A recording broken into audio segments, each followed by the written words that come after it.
Hi everyone, अभी हम फटाफट से इलस्ट्रेशन 15 डिस्कस करेंगे। That is contract for purchase और sale of non financial item.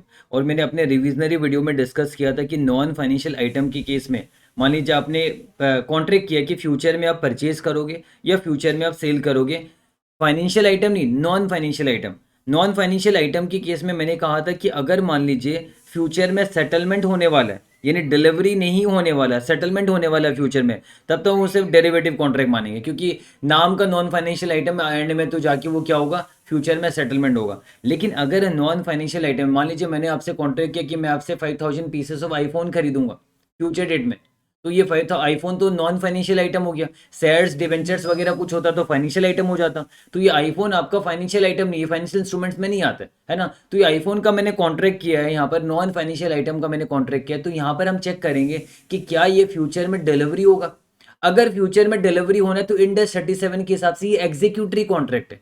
मतलब फ्यूचर में आप मुझे आईफोन दोगे, मैं आपको फ्यूचर में पैसे दूंगा, ये एक एग्जीक्यूटरी कॉन्ट्रैक्ट माना जाएगा। लेकिन अगर फ्यूचर में सेटलमेंट होने वाला नेट पे, मतलब डिलीवरी वगैरह कुछ नहीं होने वाले, सेटलमेंट होने वाला है, तब तो हम कहेंगे हम आईफोन के नाम पे सौदा कर रहे हैं, बस आईफोन को रख रहे एक बेसिस, आईफोन को एक अंडरलाइन बना के हम क्या कर रहे हैं, डेरिवेटिव कॉन्ट्रैक्ट कर रहे हैं। तो इसलिए आपको ये समझना है प्रॉपरली। यहाँ पर क्वेश्चन ने भी हमें ये पूछा है, क्वेश्चन ने हमें ये पूछा है कि क्या ये एग्जीक्यूटरी कॉन्ट्रैक्ट होगा या फिर डेरिवेटिव होगा। यानी ऊपर के जो कॉन्ट्रैक्ट है इसे क्या हम एग्जीक्यूटरी कॉन्ट्रैक्ट माने और इंडेक्स 37 लगाएं, या फिर हम इंडेक्स 109 के हिसाब से इसे डेरिवेटिव कॉन्ट्रैक्ट माने। और एग्जीक्यूटरी कॉन्ट्रैक्ट में क्या होता है, लेटर ऑन हम जब रियल में डिलीवरी होता है तभी हम उसका अकाउंटिंग करते हैं, इनिशियली हमको अकाउंटिंग नहीं करते। पर डेरिवेटिव कॉन्ट्रैक्ट में हमें पता है हम इनिशियली भी उसे फेयर वैल्यू में मेजर करते हैं, हालांकि generally initially fair value zero रहता है जनरली, लेकिन at the end of each reporting period हम उसे मेजर करते हैं, उसका फेयर वैल्यू मेजर करते हैं और एफबीटी पे अकाउंटिंग ही करते हैं। बट एग्जीक्यूटरी कॉन्ट्रैक्ट में जब डिलीवर होता है तब उसका अकाउंटिंग होता है, उससे पहले नहीं होता है। तो यहां पर आप देखिए, यहां पर बेसिकली तीन अलग अलग कॉन्ट्रैक्ट है। तो हमें अल्टीमेटली यहां पर ये बताना है कि ये इस पे इंडस 109 लगेगा या फिर ये एग्जीक्यूटरी कॉन्ट्रैक्ट है और इस पे इंडस 109 नहीं लगेगा। तो यहां पर आप देखिए पहला point, import of oil seeds from a foreign supplier. 100 MT आप इंपोर्ट करोगे ऑयल सीड्स फॉरेन सप्लायर से at $400 per MT to be delivered as on 31 March 2002। यानी ये आज 1 अक्टूबर को आप कॉन्ट्रैक्ट करो, 31 मार्च को, नहीं लेटर ऑन फ्यूचर डेट में डिलीवर होगा। तो देखिए ऑयल सीड्स तो जो है ये नॉन फाइनेंशियल आइटम है, नॉन फाइनेंशियल आइटम है आपको ऑयल सीड्स, और आप इंपोर्ट करोगे, नहीं परचेज कर रहे हो, contract to purchase oil seeds, यानी contract to purchase non financial item है ना, फ्यूचर डेट में आप करोगे। अब हमें ये चेक करना है कि क्या ये सेटलमेंट नेट पे होने वाला है। अगर सेटलमेंट नेट पे होने वाला है तब तो डेरिवेटिव होगा, और अगर मान लीजिए ये डिलीवरी होने वाला है तो ऐसा सिचुएशन में हम एग्जीक्यूटरी कॉन्ट्रैक्ट मानेंगे। आगे देखते हैं, नेट सेटलमेंट क्लॉज तो है, जी हाँ नेट सेटलमेंट क्लॉज तो है, आगे हम देख लेते हैं। There have also been several instances of the oil seeds being sold prior to or shortly after delivery। तो मैंने आपको कहा था ना, नेट सेटलमेंट कितनी बार क्या करते हैं, नेट सेटलमेंट से बचने के लिए कितने सारे एंटिटी और धोखाधड़ी का काम करते हैं। नाम का खरीद लेते और एक दो दिन बाद फिर से बेच देते, यानी आपका शॉर्टली आफ्टर टेकिंग डिलीवरी या प्रायर टू डिलीवरी हम इमीडिएटली बेच देते उसे, मतलब फटाफट से खरीदा और बेच दिया। तो ये देखा जाए तो नेट सेटलमेंट के बराबर ही हुआ ना आपका, यानी ओन यूज के लिए है ही नहीं आपका। देखा जाए तो यहाँ पर this instances of net settlement constitute approximately 30% of the value of total import contracts. और अच्छा खासा, अगर मैं हम पास्ट प्रैक्टिसेस की बात करें तो इससे हमें अंदाजा लग रहा है कि 30% सब्सटेंशियल पार्ट हम क्या करते हैं, नेट पर सेटलमेंट करते हैं। और जनरली यहाँ पर बोल भी दिया कि आपका शॉर्टली या मतलब बहुत जल्दी खरीद के बेच देते हैं, मतलब हम लोग यहाँ पर।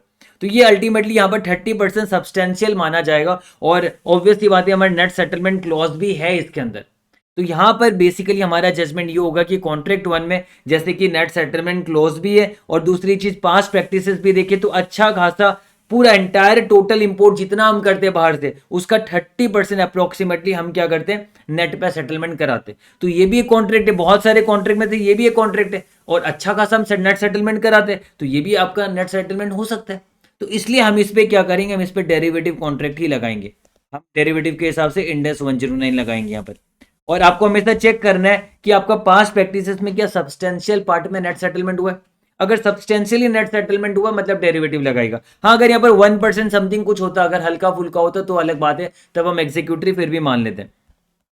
फिर आगे कॉन्ट्रैक्ट 2 की अगर हम बात करें तो कॉन्ट्रैक्ट 2 में आप देखिए यहाँ पर purchase of oil seeds from A domestic producer supplier, ठीक है। लेकिन आपका कॉन्ट्रैक्ट तो है ना फ्यूचर में खरीदने का, 50 MT eight rupees 30,000 per MT to be delivered as on 31st January 2002। तो आप बोलोगे यहाँ पर सर अंडरलाइन किया, यहाँ पर ऑयल सीड्स अंडरलाइन है, ऑयल सीड्स का प्राइस बाद में बदल सकता है ना आपका, तो यहाँ पर मे भी ऐसा हो सकता है कि आज हमने 30,000 में खरीदने का कॉन्ट्रैक्ट किया, कल को 35,000 होगा, हम नेट सेटलमेंट करा लेंगे, तो यहाँ पर भी आपका डेरिवेटिव हो सकता है। तो हमें चेक करना पड़ेगा, हालांकि ये तो नॉन फाइनेंशियल आइटम ही है, तो हमें चेक करना पड़ेगा यहाँ पर कि क्या ये नॉन फाइनेंशियल आइटम जो है ये नेट पे सेटल्ड होगा या फिर डिलीवरी होगा।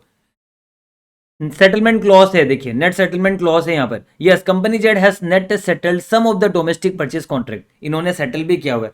However this instances constitute only 1% of the total domestic purchase contracts in value, सिर्फ और सिर्फ 1% ही है, तो 1% को हम सब्सटेंशियल नहीं मानेंगे ना। और बाकी जनरली सारे केसेस में हम डिलीवरी करते हैं फॉर फर्दर प्रोसेसिंग, हम डिलीवरी लेते हैं और अपने ओन यूज के लिए हम लेते हैं यहाँ पर, तो 1% को सब्सटेंशियल नहीं माना जाएगा, इसे इनसिग्निफिकेंट माना जाएगा, है ना। और हम ये कह सकते हैं कि अब 99% में डिलीवरी होता है ना, तो अल्टीमेटली यहां पर हम क्या कहेंगे, ये एग्जीक्यूटरी कॉन्ट्रैक्ट मानेंगे, हम इसे क्या मानेंगे,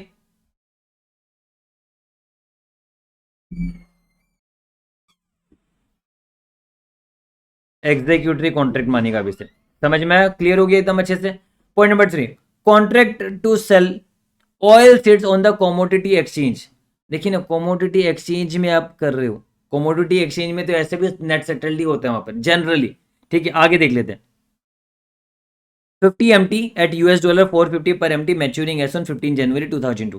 Yes, these contracts are required to be net settled with the exchange on the maturity date. यहाँ पर तो कह दे कि मैंडेटरी है कि आपका एक्सचेंज वाले में आपको नेट सेटल्ड ही कराना पड़ेगा, है ना, डिलीवरी का कोई ऑप्शन नहीं है, आपको नेट सेटल्ड ही कराना पड़ेगा। तो डेट मीन्स व्हाट, अगर नेट सेटल कराना है तो ऐसा सिचुएशन में यहाँ पर क्या लगाएंगे, डेरिवेटिव कॉन्ट्रैक्ट लगाएंगे। आगे देखिए लिखा हुआ है, company Z enters into this type of derivative contract to hedge the risk on its domestic oil seeds purchase contract. तो यहाँ पर आपका कॉन्ट्रैक्ट को आप हैज करने के लिए आप कर रहे हो तो वो अलग बात है, उसके लिए आप हैजिंग देखोगे, हैजिंग के क्राइटेरिया बहुत सारे होते हैं, वो फुलफिल करना होता है, पर यहाँ पर उसका कोई रोल नहीं है। यहाँ पर बेसिकली हम ये कहेंगे कि हमें पूछा गया दो चीज, क्या डेरिवेटिव होगा या फिर नहीं होगा, एग्जीक्यूटरी मानेंगे। तो यहाँ पर देखिए नेट सेटलमेंट हो रहा है, तो इसमें भी हम क्या लगाएंगे, इंडेस 109 लगाएंगे। तो सिंपल तरीके से हमने ज़्यादा रखा, यहाँ पर ज़्यादा हमने इसे झमेला नहीं पालेंगे अभी हम फटाफट से। तो यहाँ पर एग्जाम ओरिएंटेड में फटाफट से अभी करा दे रहा हूँ आपको मैं, क्योंकि क्वेश्चन हमारा स्किप हो गया था पहले। तो यहाँ पर अब देखिए कॉन्ट्रैक्ट में नेट सेटलमेंट परमिट कर रहा है, तो यहाँ पर अब देखिए ऑयल सीड्स जो है वो प्रायर टू ए डिलीवरी और शॉर्टली आफ्टर टेकिंग डिलीवरी ये क्या किया जाता है, बेच दिया जाता है। तो यानी सेटलमेंट क्या कर दिया जाता है, देखा जाए तो, है ना। आप डायरेक्टली सेटलमेंट नहीं करो, इनडायरेक्टली सेटलमेंट करो, और सिग्निफिकेंट प्रोपोर्शन है पास्ट प्रैक्टिसेस में भी कि 30% आप नेट सेटलमेंट कराते हो, और इसलिए इस पर क्या लगेगा, इंडेस 109 लगेगा। फिर कॉन्ट्रैक्ट टू भी मैंने डिस्कशन कराया था यहाँ पर कि यहाँ पर इनसिग्निफिकेंट पोर्शन ही था, दैट इज ओनली 1%, है ना, इनसिग्निफिकेंट इन पोर्शन है, सिर्फ 1% है आपका। तो यहाँ पर ऐसा सिचुएशन में मैक्सिमम केसेस में डिलीवरी लिया जाता है और फर्दर प्रोसेसिंग किया जाता है ना, तो इसलिए ये क्या हो गया, एग्जीक्यूटरी कॉन्ट्रैक्ट हो गया। और यहाँ पर कॉन्ट्रैक्ट नंबर 3 में तो जैसे मैंने कहा था derivative contract, the contract is in the nature of a derivative contract transacted on a commodity exchange and is required to be net settled in cash on maturity. तो इसलिए डेरिवेटिव कॉन्ट्रैक्ट है, और हमें पता है डेरिवेटिव कॉन्ट्रैक्ट में सिर्फ और सिर्फ एफबीटी पे लगता है, एफबीटी उसी एमोटाइज कॉस्ट दोनों नहीं लगता है। तो चलिए एग्जाम के हिसाब से मैंने करा दिया अच्छे से, फटाफट आपको समझ में भी आ गया, और आप सोल्यूशन को फटाफट से रीड कर लीजिएगा और इसे खत्म कर दीजिएगा। चलिए ठीक है, तो ये क्वेश्चन हमारा डन हो गया। एंड क्वेश्चन नंबर 14 मैंने कराया था आपको इसका, एंड 16 आपका सेम क्वेश्चन था, एक कराया था, एक अपने आप ही कर लोगे, कोई टेंशन वाली बात नहीं है। और इलस्ट्रेशन 13 भी इसका जो हमारा रेगुलर वाले वीडियो में ऑलरेडी वहां पर कवर्ड है, तो वहां से आप देख सकते हो, मैंने रिविजनरी वीडियो में कवर नहीं किया था।